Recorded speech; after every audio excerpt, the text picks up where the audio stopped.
Welcome to Kenton Teaches. Enjoy the video. You start now, unlock your iPhone and open the Journal app.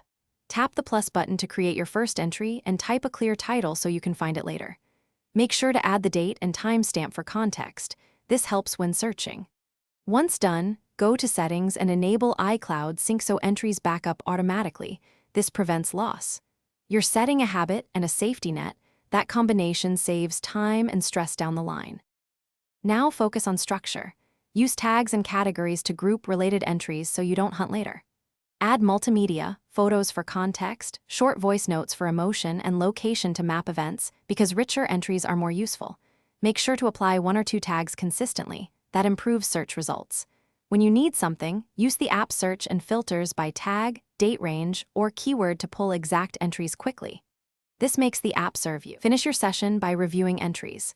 Pin the important ones in archive or delete duplicates so the app stays tidy. Export key entries as PDF or text if you want offline backups or to share with someone. That preserves formatting and timestamps. Make sure to close the entry properly so changes save. If something goes wrong, sync issues, or missing items, toggle iCloud off and on, check your network, and restart the app. That fix resolves most problems quickly and reliably. Thanks for watching. Please subscribe if this video was helpful.